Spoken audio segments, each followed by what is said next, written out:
how do we be with ourselves when there's really raw, deep feelings that are hard to be with? And I thought I'd share with you as a kind of modeling of how we do it. I was thinking about the movie The Horse Whisperer, and I'm curious, how many of you saw The Horse Whisperer? Good number. You might remember in it, this is Robert Redford, and he's playing the role of a man who agrees to tame a traumatized horse, and the horse's name is Pilgrim.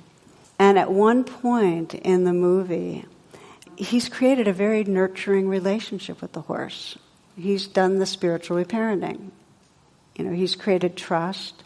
He's in that relationship of kind of stabilizing, calming, soothing, creating a really loving presence. But the horse gets triggered by a cell phone that a woman has, goes off, and it triggers Pilgrim. And so his trauma comes back. And he contorts and he writhes and he runs off into open pasture. Okay, and that's like, imagine you're trying to be with yourself and you're trying to bring some connecting and healing to your inner life.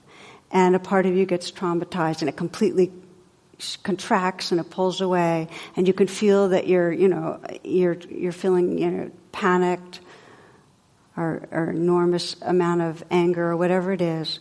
So how do you're like the trainer or the parent, how do you begin to come into relationship with the traumatized part? So here's what he did. The horse is far in the distance, and this trainer kneels down in a kind of form of submission right where he is. He doesn't chase after the horse. He just stays where he is in this very kind of humble, present way. And he's just attending to what the horse is doing and needing from a distance. So he's staying in connection, not chasing down the horse. Staying present and attending. Okay, what do you need? What's going on? He's asking those questions from a distance. And he waits until Pilgrim is able to come into relationship with him. And after some time, Pilgrim slowly walks to where the trainer's kneeling.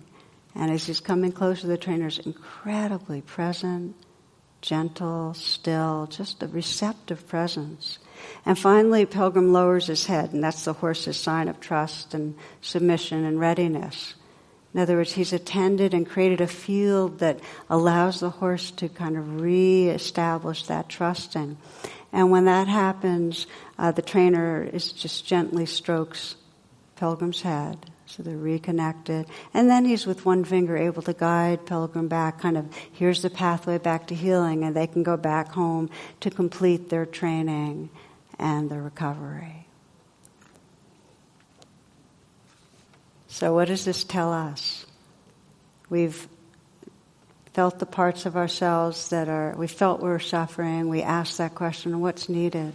We try to be with. We sense trauma. We really stay and create that safe space and patiently, gently wait until there's enough calming so we can do that stroking, that nurturing, and that healing. And this is the way out of the wasteland. When we're in trance, all trance has to do with separation. We're cut off.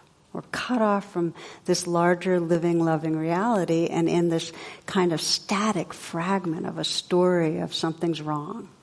Trance. How do we wake up out of it? There's some awareness in us that says, hey, what's happening? What aileth thee? Where does it hurt? And then we deepen presence in that gentle way. And this is the archetype of unconditional loving.